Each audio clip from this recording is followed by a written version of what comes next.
Hello students, welcome to EPG Pathshala. I am Tarun Kumar Vashisht, Assistant Professor at University Business School, Punjab University Regional Centre, Vidya-mitra, Punjab. Students, we are here to discuss module number 28, that is strategic evaluation from the subject management and the paper strategic management. So after going through my talk and the corresponding e-text given along, you should be able to understand the concept and nature of strategic evaluation, the process of strategic evaluation, the benefits, underlying benefits of strategic evaluation, the framework and models of strategic evaluation, characteristics of effective strategic evaluation, and lessons learned from the failed strategies on strategic evaluation. Now let us start our discussion with whatever Lenz had to say on strategic evaluation. He said that the companies are most vulnerable when they are at the peak of their success. Students, one of the widely accepted quotes about change is that change is the only constant. But if we go deep into this particular issue, we would find that the rate of change is not at all constant. It is increasing, it is accelerating. The business environment wherein the companies operate is becoming more and more dynamic. And correspondingly, the product life cycles are becoming shorter. You would be amazed to know that in 1970s or 80s, automobile companies with their models used to be in the market for years without changing those. But can it happen today? No. The companies have to continually change the features and add on like every month or time to time. Otherwise, they will be out of the market. Students, you all have phones and you use your WhatsApp and other things. I won't stop you, but then I would say that if you look at the updates, you would find that whether it is Android or it is iOS, updates are there every month, every day. You would be amazed to know that in software industry, a version has just around 40 days of product life cycle. Amazing. Yeah, they have to be on their heels. Now, a manager in an organization must formulate an effective strategy, must implement it in the most effective way. But even this effective formulation and implementation will not guarantee the success for the organization. Now, what is required? Required is effective evaluation. See, the environment, as I said, is very, very dynamic. And any strategy to be successful has to thrive upon the strength of the company and has to make the weakness of the company obsolete. It can only be done if it is appropriate with the environment, but the environment is changing. So you have to evaluate the strategies continually. So this is all about the introduction. Now students, logically, the extension of this particular subject should be to understand the concept of strategic evaluation. As discussed above, timely evaluation of a particular strategy can nip the potential problems in the bud or can even resolve the current problems. So the three steps of strategic evaluation are to examine the underlying reasons of the strategy. Secondly, to compare the actual results with the planned. And third is to take corrective actions. Now, it could be to maintain the status quo if the company is going well. It could be to change the strategies if it is lacking behind, whatever it is, but then to take the corrective action. Now, this third step of taking corrective action is actually the process of control, not the evaluation. But then there are many scholars who use evaluation and control inseparably together as the process of evaluation and control.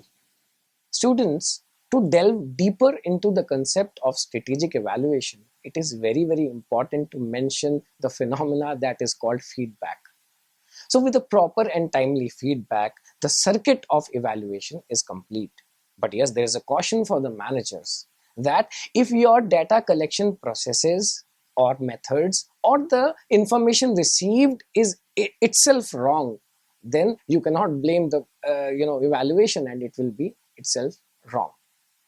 Now, managers do evaluation with the help of some parameters. There has to be parameters. What should be measured when I'm evaluating the strategies? So various quantitative methods have been used, like you can look for revenues throughout the years, or you can look for profit margins, or maybe return on investment.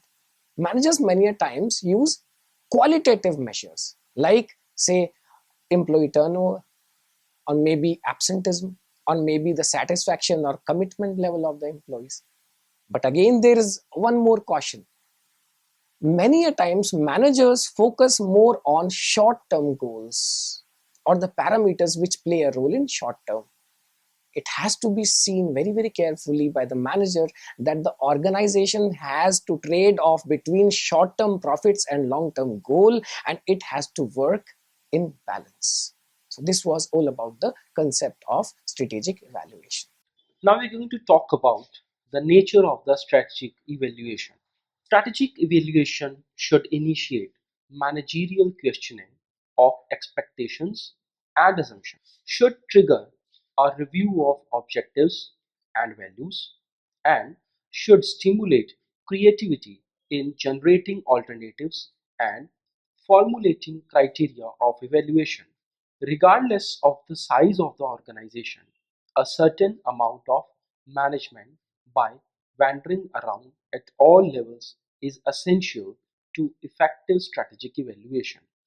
Strategic evaluation activities should be performed on a continuing basis rather than at the end of a specified period of time or just after a problem occurs. A proactive approach must be adopted to nip the problems in the bud.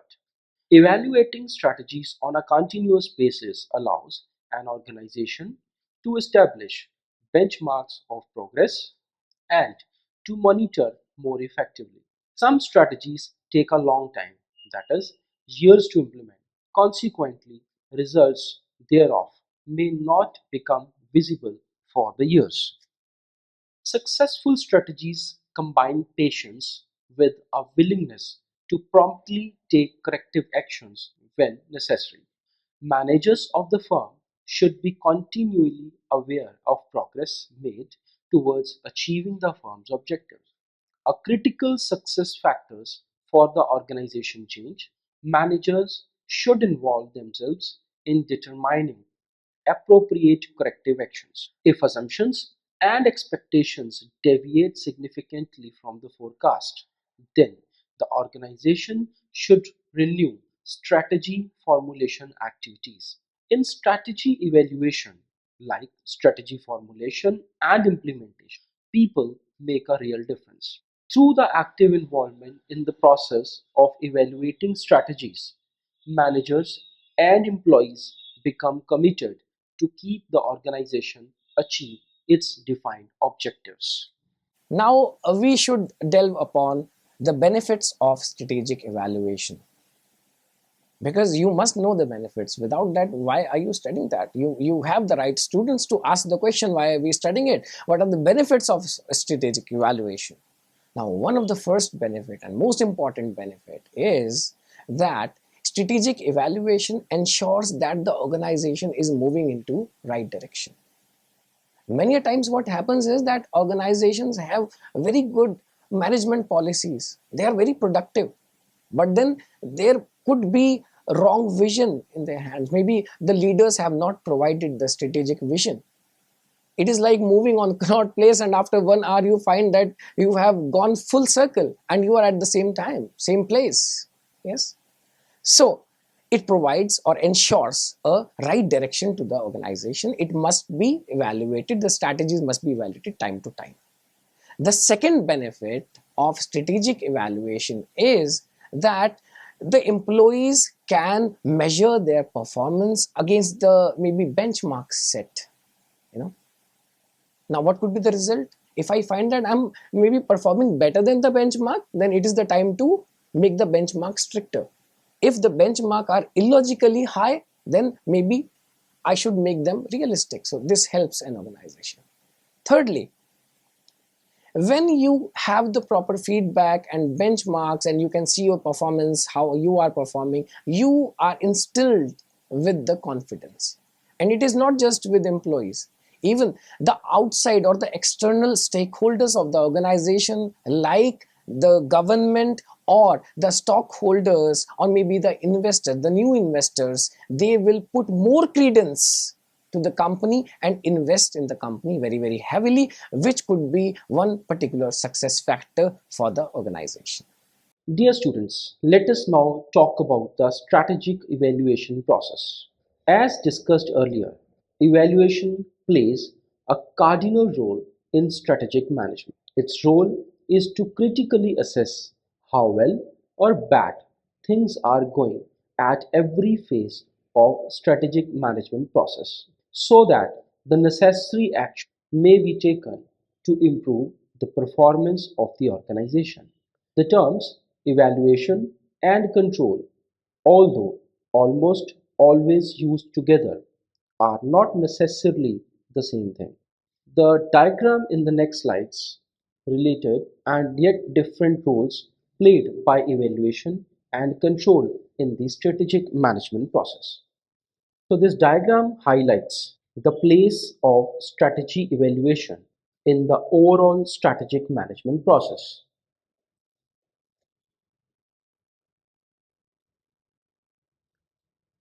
Slide number 16. From the diagram, it is clearly evident that the strategy evaluation means to find out what is going on. It encompasses collecting and analyzing information about how well the formulated strategies have been implemented. After getting the evaluation results, we must decide for the appropriate actions to be taken. If everything is as per the planning, then we have no problem. All we need to do is to continue doing what we are currently doing or try to do even better on the same lines. However, if results show that some things aren't going well or as per the plan, then we have to eliminate these trouble spots. If our formulated goals and or implemented plans are so ambitious that they cannot be achieved, then we should be more realistic and should make them feasible and viable. If our human resources are not competent or prepared to follow the implementation process, then we should impart the training. Evaluation is an inseparable part of the overall evaluation and control process. An organization might end up taking a wrong decision if the evaluation process is not conducted well. Let us now talk about how to choose a right evaluation approach. So let us discuss first of all about the approach number one. This approach zeroes in right away on the targets, usually the goals or objectives as stated in the strategic plan, and assesses everything from that basis. It focuses on questions such as: are the objectives appropriate under current circumstances? If not, what has changed, the internal or external environment? Should the objectives be changed in a view of any identified environmental changes? As these questions indicate, approach 1 does a lot of backtracking, constantly checking to see if target remains in consonance with present or anticipated conditions. This diagram represents the process followed in the first approach. Let us talk about the approach number 2 now. This approach casts a wider net right from the word go. Instead of going directly to the targets, it starts off with a review of the basis of the whole strategic plan. This means seeking to validate every major aspect of both the strategic plan and the way it is implemented. The difference between the two approaches is that the first assumes the strategic plan is valid and focuses on the areas that require attention. The second first examines whether the plan is valid and then proceeds from there. The second approach is more comprehensive but is time consuming and therefore more expensive. The diagram in the present slide represents the process followed in the second approach. Your choice of approach will depend on the evaluation requirements of the organization and on the resources you have for conducting evaluation and control. Both the approaches, however, raise the question of how in-depth a review should be. Experience shows that many organizations get bogged down in details. The type of review you choose depends on two factors: the relative importance of the issue or the problem, and the strategic health of the area being evaluated. Large scale reviews are clearly for those areas facing a major problem or where a potential opportunity may make a significant impact. Medium scale reviews are for areas that may be meeting their targets but have a few important issues ahead that may require a slightly modified change. Small scale reviews are for areas where there are no real problems or dangers lurking on the horizon, and all that is needed is to monitor the situation. Assessing the type of review or evaluation you require before you actually start is indeed a good way of making efficient use of time and money and of focusing on the most essential issues. Remember the 80-20 rule. Concentrate on those areas that will produce the majority of the results. Dear students, let us now have a look on strategic evaluation framework. The evaluation process is followed by the control process, and corrective actions are always needed except in the following two situations. Number one, internal and external factors have not significantly been changed. And number two, the firm is moving satisfactorily and steadily towards the achievement of stated objectives. Therefore, the arguably one of the most important tasks of the evaluation process is to measure the performance of the organization in terms of the parameters that could portray whether the organization is moving in the desired direction. Let us focus on this aspect: measuring evaluation performance. This activity includes comparing actual results to expected results, investigating deviations from what was planned, evaluating individual performance, and examining progress being made towards predefined objectives. Both long-term and annual objectives are commonly used. Criteria for evaluating strategies should be quantitatively measurable and verifiable. Effective control requires accurate forecasting. Failure to make desired progress towards accomplishing long-term and annual objectives signals a need for corrective actions. Many factors, such as unreasonable policies, unexpected turns in the economy, unreliable suppliers or distributors, or ineffective strategies, can result in unsatisfactory progress towards meeting the objectives. Many variables can and should be included in measuring organizational performance. A favorable or unfavorable variance is recorded at short intervals, and resultant actions needed are then determined. Determining the most important objective in the evaluation of strategies can be quite difficult. Strategy evaluation should be based both on quantitative and qualitative criteria. However, selecting the set of criteria for evaluating strategies depends on a particular organization's size, industry strategies, and management philosophy. Financial ratios are the most commonly used quantitative criteria to make three critical comparisons. Number one, comparing the organization's performance over different time durations. Number two, comparing the organization's performance to that of competitors. And number three, comparing the organization's performance to the industry benchmarks and averages. Some key financial ratios useful as in strategy evaluation are as follows. Number one, return on investment. Number two, return on equity. Number three, profit margin. Number four, market shares. Number five, debt to equity. Number six, earning per share. Number seven, sales growth. And number eight, assets growth. However, some potential problems are associated with aforementioned financial ratios as quantitative criteria for evaluating strategies. First, most quantitative criteria serve for annual objectives rather than long-term objectives. Also, different accounting norms and thus methods provide different results on many quantitative criteria.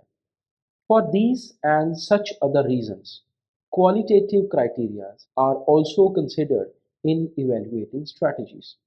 Human factors such as high absenteeism and attrition rates, poor productivity quality and quantity, or low employee satisfaction and commitment can be major cause of declining performance. Marketing, finance, accounting, R&D, or management information systems factors too can contribute to the financial problems.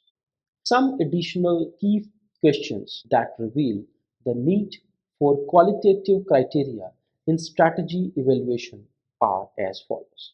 How good is the firm's balance of investments between high risk and low risk projects? How good is the firm's balance of investments between long-term and short-term projects? How good is the firm's balance of investment between slow-growing markets and fast-growing markets? How good is the firm's balance of investments among different divisions? To what extent are the firm's alternative strategies socially responsible? What are the relationships among the firm's key internal and external strategic factors? The last can be how are major competitors likely to respond to a particular strategies. Let us now talk about the different models which can be used for the strategy evaluation. It is literally impossible to demonstrate that a particular strategy will prove to be optimal or to guarantee that it will even work.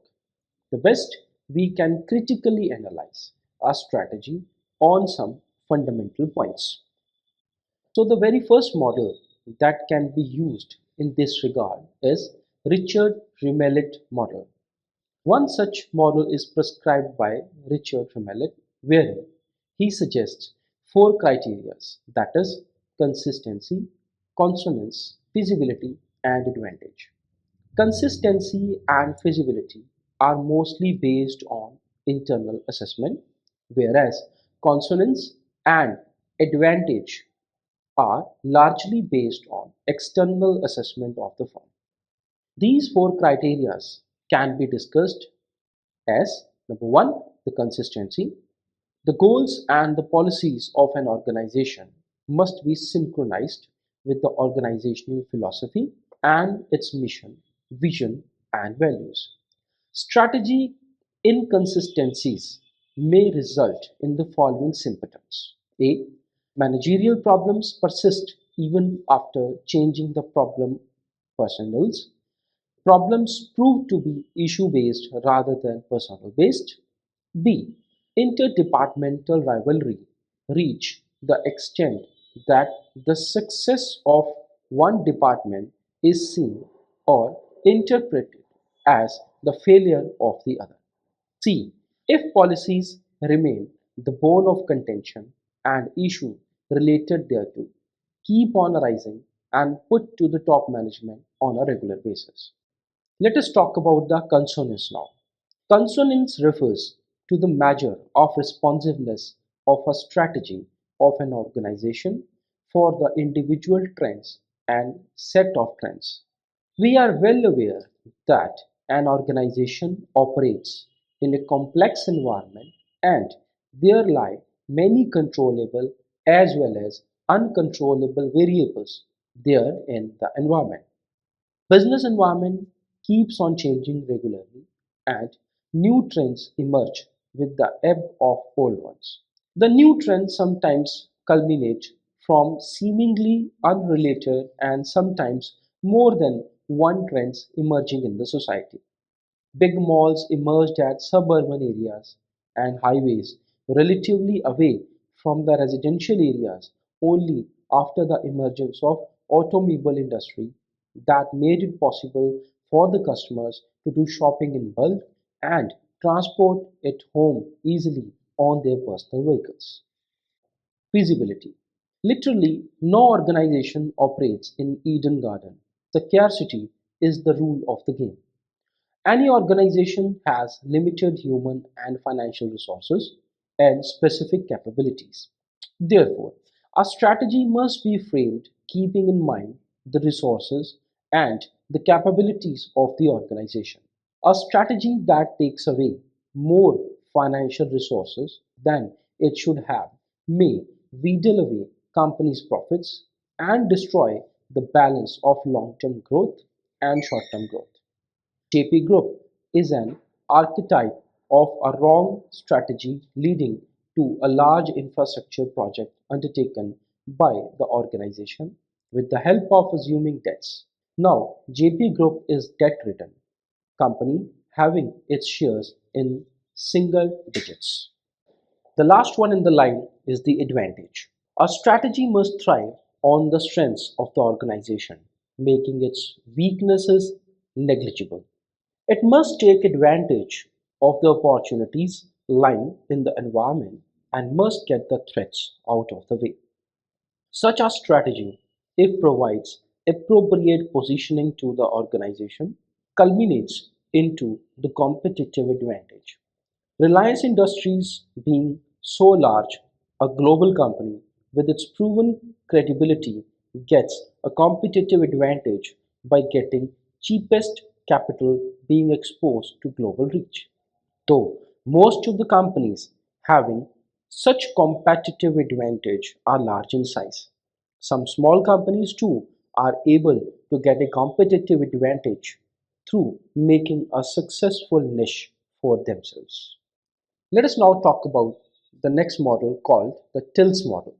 A classic approach by TILS has a different modus operandi. He offers the following key questions that must be considered when evaluating our strategy.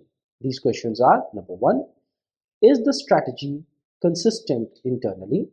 Number two, is the strategy consistent with the environment? Number three, is the strategy appropriate in view of available resources?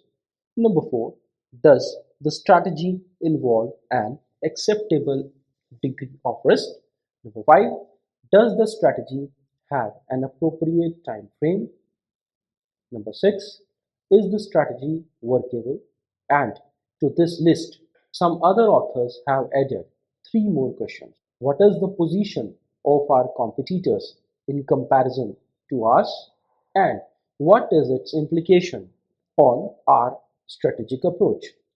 How might the competitors react to our strategy? And how competent is the strategist who put the strategic plan together? Many of the assessment models overlook the question. However, it is very important to assess the competencies of the managers who put the strategy together. From the discussion above, it can easily be surmised that success today is no guarantee of success tomorrow. The business environment changes so drastically that the competitive advantage may vanish completely with the passage of time with the changed situations. For example, Nokia, which was once thought to be the paragon of success, got literally wiped out. Nokia maintained the largest share in the mobile phone industry for years, but made two gross mistakes strategically.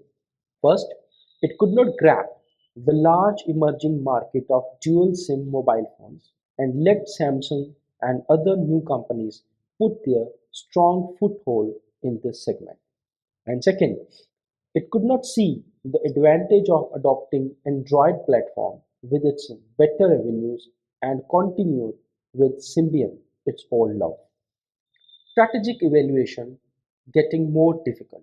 The strategic evaluation is getting more and more difficult with the passage of time thanks to the following major reasons. One, economies are becoming more and more global, making the environment complex, and zillions of variables connoting interdependence of economies on each other. The world was relatively more stable, but it is becoming more and more dynamic, resulting in small product life cycles. Another reason is technology transfer is getting easier and companies constantly develop new competencies to keep surviving and thriving in this cutthroat competition. And another reason can be the competitors were few in number due to closed economies earlier. And now companies are becoming global and competing in the foreign markets. Because of all above reasons, planning and predicting future are becoming very difficult, making strategy evaluation a tedious task. Let us now talk about the characteristics of an effective strategic evaluation. A strategic evaluation must meet the following basic requirements to be effective. The evaluation must be economical. Too much information could be as bad as too little information.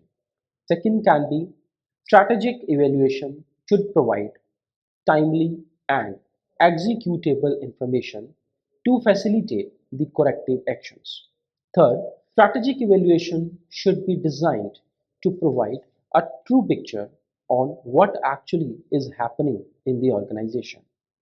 Four, strategic evaluation process must foster mutual understanding, trust, and cooperation from the different parts of the organization. 5. The strategic evaluation process must be simple, not complex or restrictive. 6. There is no fit to all evaluation process, and every organization must design it taking into consideration zillions of the variables affecting it. When strategy fails, lessons from the strategy evaluation. There is perhaps no better way of stressing the importance of evaluation than by stating some lessons on the failures. The review of literature suggests that it is very much likely that if a proper evaluation system is set in place, problems could be detected earlier and perhaps resolved before they could have done a serious damage. The following are the major reasons that contribute to the failure of the well-planned strategy by an organization.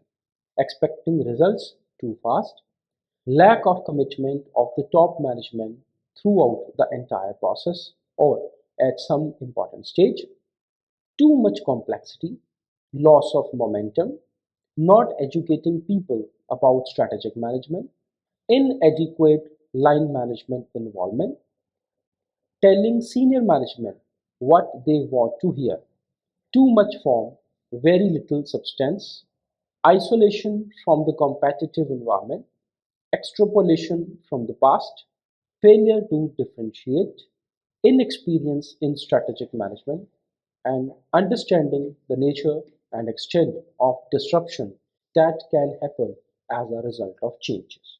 Students, to sum up, I would say that strategic evaluation is a very, very important mechanism as a checkpoint for the organizational policies and strategies. It tells us time to time whether we are succeeding or we are actually a failure in our strategies. If we are succeeding, then what are the success mantras? And we would love to repeat those. If it is a failure, then this is the time, and only this is the time to change your strategies, otherwise, you would be out of the market. Before I end my lecture, I would give you one analogy that if you have to get enrolled in one of the courses for 3 years, and one of the option is that you will be given an exam after 3 years only and you will not be disturbed in between, and the second option is that every semester there will be some exams for you, and if you perform very well, that's well and good, and if you don't perform, there will be some provisions of improvements. What option will you choose? Definitely you should choose the second one, because in the first option, on the stake is 3 years of hard work you have done, but you don't know how to do your exams because there has not been any exam. Now students, you should be able to identify or appreciate the role of proper evaluation, that time to time we should understand, we should appreciate, or we should change our strategies accordingly they are working.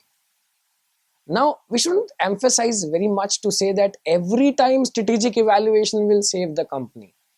No, many a time it will not be able to save the company from getting into dooms, but yes, it will serve as a case study for the other organizations to learn their lessons and to get a better future. Thank you very much.